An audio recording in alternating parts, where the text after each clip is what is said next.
राधे राधे। राधा रानी की कृपा आप सब पर सदा बनी रहे। ओम नमो भगवते वासुदेवाय नमः। आज हम श्रीमद् भगवत गीता का 9वां अध्याय सुनेंगे। तो चलिए हम अध्याय शुरू करते हैं। महादेव जी कहते हैं, पार्वती अब मैं आदर पूर्वक 9वें अध्याय के महत्व का वर्णन करूंगा, तुम स्थिर होकर सुनो। नर्मदा के तट पर महिष्मती नाम की एक नगरी है। वहाँ माधव नाम के एक ब्राह्मण रहते थे जो वेदांगों के तत्वज्ञ और समय समय पर आने वाले अतिथियों के प्रेमी थे। उन्होंने विद्या के द्वारा बहुत धन कमाकर एक महान यज्ञ का अनुष्ठान आरंभ किया। उस यज्ञ में बलि देने के लिए एक बकरा मंगाया गया।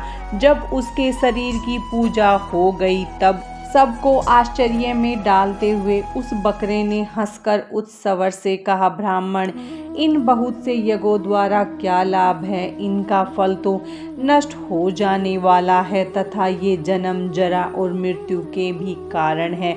यह सब करने पर भी मेरी जो वर्तमान दशा है, इसे देख लो।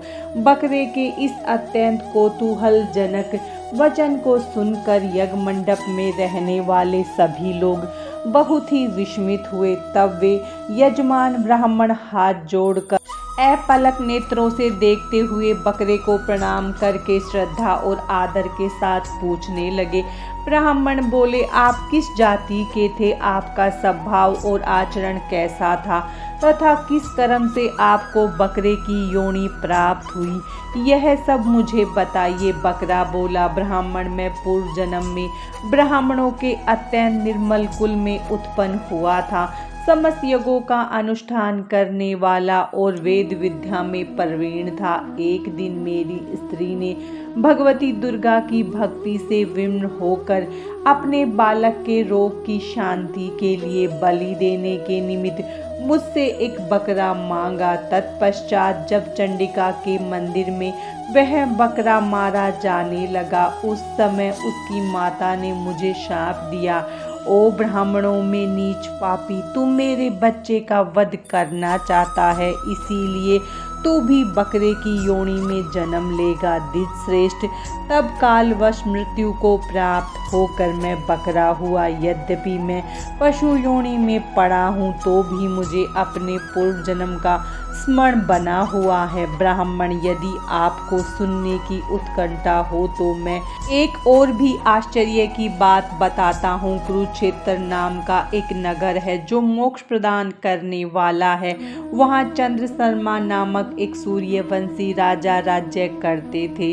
एक समय जबकि सूर्य ग्रहण लगा था, राजा ने बड़ी श्रद्धा के साथ काल पुरुष का दान करने की तैयारी की। उन्होंने वेदांगों के परगामी एक विद्वान ब्राह्मण को बुलाया और पुरोहित के साथ वे तीर्थ के पावन जल से स्नान करने को चले। तीर्थ के पास पहुंचकर राजा ने स्नान किया और 2 वस्त्र धारण किए। फिर पवित्र और प्रसन्नचित होकर उन्होंने श्वेत चंदन लगाया और बगल में खड़े हुए पुरोहित का हाथ पकड़कर तत्कालोचित मनुष्यों से घिरे हुए अपने स्थान पर लौट आए। आने पर राजा ने यथा उचित विधि से भक्ति पूर्वक ब्राह्मण को काल पुरुष का दान किया।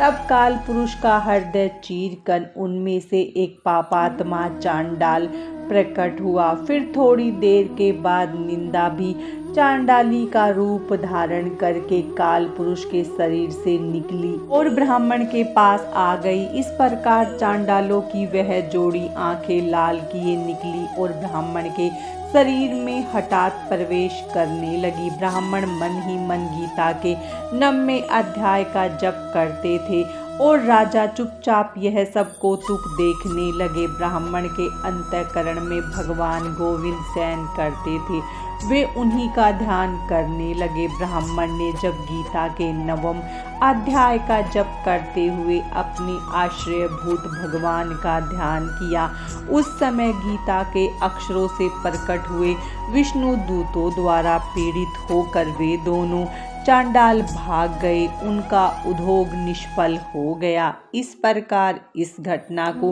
प्रत्यक्ष देखकर राजा के नेत्र आश्चर्यचकित हो उठे। उन्होंने ब्राह्मण से पूछा, विप्रवर, इस महाभयंकर आपत्ति को आपने कैसे पार किया? आप किस मंत्र का जप तथा किस देवता का स्मरण कर रहे थे? वह पुरुष तथा वह स्त्री कौन थी? वे दोनों कैसे उपस्थित हुए? फिर वे शांत कैसे हो गए? यह सब मुझे बतलाइए। ब्राह्मण ने कहा, राजन, चंडाल का रूप धारण करके भयंकर पाप ही प्रकट हुआ था और वह स्त्री निंदा की साक्षात मूर्ति थी। मैं इन दोनों को ऐसा ही समझता हूँ। उस समय मैं गीता के 9वें अध्याय के मंत्रों की माला जपता था। उसी का महत्व है कि सारा संकट दूर हो गया। महीपते, मैं नित्य ही गीता के 9वें अध्याय का जप करता हूँ। उसी के प्रभाव से प्रतिग्रह जनित आपत्तियों के पार हो सका हूँ। यह सुनकर राजा ने उसी ब्राह्मण से गीता के 9वें अध्याय का अभ्यास किया। फिर वे दोनों ही परम शांति मोक्ष को प्राप्त हो गए। यह कथा सुनकर ब्राह्मण ने बकरे को बंधन से मुक्त कर दिया और गीता के 9वें अध्याय के अभ्यास से परम गति को प्राप्त हुआ।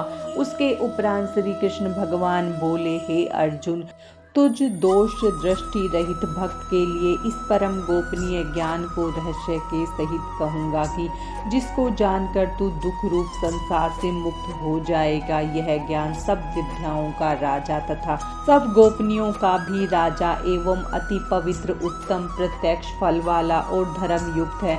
साधन करने को बड़ा सुगम और अविनाशी है। परंतु इस तत्व ज्ञान रूप धर्म के श्रद्धा रहित पुरुष मेरे को न प्राप्त होकर मृत्यु रूप संसार चक्र में भ्रमण करते हैं। हे अर्जुन, मुझ सच्चिदानंद परमात्मा से यह सब जगत जल से बर्फ के सदृश्य परिपूर्ण है और सब भूत मेरे अंतर्गत संकल्प के आधार स्थित है। इसीलिए वास्तव में मैं उनमें स्थित नहीं हूँ और वे सब भूत मेरे में स्थित नहीं है, किंतु मेरी योग माया और प्रभाव को देख कि भूतों का धारण पोषण करने वाला और भूतों को उत्पन्न करने वाला भी मेरा आत्मा वास्तव में भूतों में स्थित नहीं है। क्योंकि जैसे आकाश से उत्पन्न हुआ सर्वत्र विचरने वाला महान वायु सदा ही आकाश में स्थित है, वैसे ही मेरे संकल्प द्वारा उत्पत्ति वाले होने से पूर्ण भूत मेरे में स्थित है।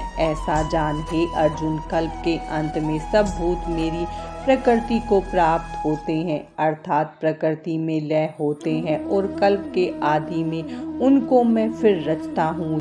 कैसे कि अपनी दुर्गुणमयी माया को अंगीकार करके स्वभाव के वश से प्रतंत्र हुए इस संपूर्ण समुदाय को बारंबार अपने कर्मों के अनुसार रचता हूँ। हे अर्जुन, उन कर्मों में आसक्ति रहित और उदासीन के सदृश स्थित हुए मुझ परमात्मा को वे कर्म नहीं बांधते हैं। हे अर्जुन, मुझ अधिष्ठाता के सकाश से यह मेरी माया चराचर सहित सर्व जगत को रचती है और इस ऊपर कहे हुए हेतु से ही यह संसार आवागमन रूप चक्र में घूमता है। ऐसा होने पर भी संपूर्ण भूतों के महान ईश्वर रूप मेरे परम भाव को न जानने वाले मूढ़ लोग मनुष्यों का शरीर धारण करने वाले मुझ परमात्मा को तुच्छ समझते हैं, अर्थात अपनी योग माया से संसार के उद्धार के लिए मनुष्य रूप में विचरते हुए को साधारण मनुष्य मानते हैं, जो कि वृथा आशा, वृथा कर्म और वृथा ज्ञान वाले अज्ञानी जन राक्षसों के और असुरों के जैसे मोहित करने वाले तामसी स्वभाव को ही धारण किए हुए हैं। परंतु हे कुंती पुत्र, देवीय प्रकृति के आश्रित हुए जो महात्मा जन है, वे तो मेरे को सब भूतों का सनातन कारण और नाश रहित अक्षर स्वरूप जानकर अनैन मन से युक्त हुए निरंतर भजते हैं। वे दृढ़ निश्चय वाले भक्तजन निरंतर मेरे नाम और गुणों का कीर्तन करते हुए तथा मेरी प्राप्ति के लिए यत्न करते हुए और मेरे को बारंबार प्रणाम करते हुए सदा मेरे ध्यान में युक्त हुए अनैन भक्ति से मुझे उपासते हैं, उनमें कोई तो मुझ विराट स्वरूप परमात्मा को ज्ञान यज्ञ के द्वारा पूजन करते हुए एकत भाव से अर्थात जो कुछ है सब वासुदेव ही हैं इस भाव से उपासते हैं, और दूसरे पृथक भाव से अर्थात स्वामी सेवक भाव से, और कोई कोई बहुत प्रकार से भी उपासते हैं, क्योंकि कृत अर्थात श्रोतकर्म मैं हूँ, यज्ञ अर्थात पंचम यज्ञ आदिक स्मार्ट कर्म मैं हूँ, स्वधा अर्थात पितरों के निमित्त दिया जाने वाला अन्न मैं हूँ, औषधि अर्थात सब वनस्पतियों में मैं हूँ, एवं मंत्र मैं हूँ, धृत मैं हूँ, अग्नि मैं हूँ, और हवन रूप क्रिया भी मैं ही हूँ। हे अर्जुन, मैं ही इस संपूर्ण जगत का धाता अर्थात धारण पोषण करने वाला एवं कर्मों के फलों को देने वाला तथा पिता माता और पितामह हूँ, और जानने योग्य पवित्र ओंकार तथा ऋग्वेद सामवेद यजुर्वेद भी मैं ही हूँ। हे अर्जुन, प्राप्त होने योग्य तथा भरण पोषण करने वाला, सबका स्वामी, शुभाशुभ का देखने वाला, सबका वास स्थान और शरण लेने योग्य तथा प्रति उपकार न चाहकर हित करने वाला, और उत्पत्ति प्रलय रूप तथा सबका आधार निधान और अविनाशी कारण भी मैं ही हूँ। मैं ही सूर्य हुआ तपता हूँ और वर्षा को आकर्षण करता हूँ तथा वर्षाता हूँ, और हे अर्जुन, मैं ही अमृत और मृत्यु एवं सत और असत भी सब कुछ मैं ही हूँ। परंतु जो तीनों वेदों के विधान किए हुए सकाम कर्मों को करने वाले और सोम रस को पीने वाले एवं पापों से पवित्र हुए पुरुष मेरे को यज्ञों के द्वारा पूजकर स्वर्ग की प्राप्ति को चाहते हैं, वे पुरुष अपने पुण्यों के फलस्वरूप इंद्रलोक को प्राप्त होकर स्वर्ग में दिव्य देवताओं के भोगों को भोगते हैं। वे उस विशाल स्वर्ग लोक को भोग कर पुण्य क्षीण होने पर मृत्यु लोक को प्राप्त होते हैं। इस प्रकार स्वर्ग के साधन रूप तीनों वेदों में कहे हुए सकाम कर्म के शरण हुए और भोगों की कामना वाले पुरुष बार बार जाने आने को प्राप्त होते हैं, अर्थात पुण्य के प्रभाव से स्वर्ग में जाते हैं और पुण्य के क्षीण होने से मृत्यु लोक में आते हैं। जो अनैन भाव से मेरे में स्थित हुए भक्तजन मुझे परमेश्वर को निरंतर चिंतन करते हुए निष्काम भाव से भजते हैं, उन नित्य एक ही भाव से मेरे में स्थिति वाले पुरुषों का योग क्षेम मैं स्वयं प्राप्त कर देता हूँ। हे अर्जुन, यद्यपि श्रद्धा से युक्त हुए जो सकामी भक्त दूसरे देवताओं को पूजते हैं वे भी मेरे को ही पूजते हैं, किंतु उनका वह पूजना अवधि पूर्वक है अर्थात अज्ञान पूरक है, क्योंकि संपूर्ण यज्ञों का भोक्ता और स्वामी मैं ही हूँ। परंतु वे मुझ अधियज्ञ स्वरूप परमेश्वर को तत्व से नहीं जानते, इसी से गिरते हैं अर्थात पूर्व जन्म को प्राप्त होते हैं। कारण यह नियम है कि देवताओं को पूजने वाले देवताओं को प्राप्त होते हैं, पितरों को पूजने वाले पितरों को प्राप्त होते हैं, भूतों को पूजने वाले भूतों को प्राप्त होते हैं, और मेरे भक्त मेरे को ही प्राप्त होते हैं। इसीलिए मेरे भक्तों का पूर्व जन्म नहीं होता। हे अर्जुन, मेरे पूजन में यह सुगमता भी है कि पत्र पुष्प फल जल इत्यादि जो कोई भक्त मेरे लिए प्रेम से अर्पण करता है, उस शुद्ध बुद्धि निष्काम प्रेमी भक्त का प्रेम पूर्वक अर्पण किया हुआ वह पत्र पुष्पादिक मैं सगुण रूप से प्रकट होकर प्रीति सहित खाता हूँ। इसीलिए हे अर्जुन, तू जो कुछ कर्म करता है, जो कुछ खाता है, जो कुछ हवन करता है, जो कुछ दान देता है, जो कुछ स्वधर्माचरण रूप तप करता है, वह सब मेरे को अर्पण कर। इस प्रकार कर्मों को मेरे अर्पण करने रूप संन्यास योग से युक्त हुए मन वाला तू शुभाशुभ फल स्वरूप कर्म बंधन से मुक्त हो जाएगा और उनसे मुक्त हुआ मेरे को ही प्राप्त होवेगा। यद्यपि मैं सब भूतों में समभाव से व्यापक हूँ, न कोई मेरा अप्रिय है और न प्रिय है, परंतु जो भक्त मेरे को प्रेम से भजते हैं वे मेरे में और मैं भी उनमें प्रत्यक्ष प्रकट हूँ। मेरी भक्ति का और भी प्रभाव सुन, यदि कोई अतिशय दुराचारी भी अनैन भाव से मेरा भक्त हुआ मेरे को निरंतर भजता है, वह साधु ही मानने योग्य है, क्योंकि वह यथार्थ निश्चय वाला है, अर्थात उसने भली प्रकार निश्चय कर लिया है कि परमेश्वर के भजन के समान अन्य कुछ भी नहीं है। इसीलिए वह शीघ्र ही धर्मात्मा हो जाता है और सदा रहने वाली परम शांति को प्राप्त होता है। हे अर्जुन, तू निश्चय पूर्वक सत्य जान कि मेरा भक्त नष्ट नहीं होता, क्योंकि हे अर्जुन, स्त्री, वैश्य और शूद्र आदि तथा पाप योनियों वाले भी जो कोई होवे वे भी मेरे शरण होकर तो परम गति को ही प्राप्त होते हैं। फिर क्या कहना है कि पुण्यशील ब्राह्मण जन तथा राज ऋषि भक्तजन परम गति को प्राप्त होते हैं। इसीलिए तू सुख रहित और क्षणभंगुर इस मनुष्य शरीर को प्राप्त होकर निरंतर मेरा ही भजन कर, अर्थात मनुष्य शरीर बड़ा दुर्लभ है,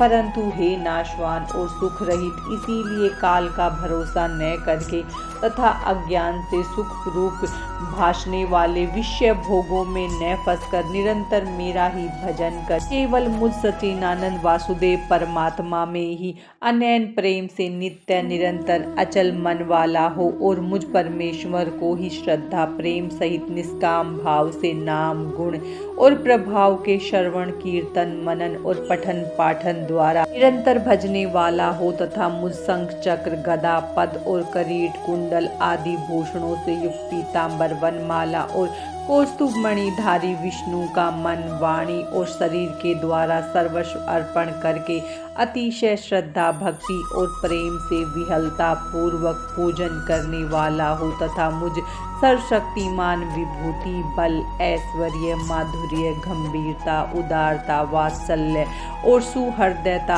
आदि गुणों से संपन्न सबके आश्रय रूप वासुदेव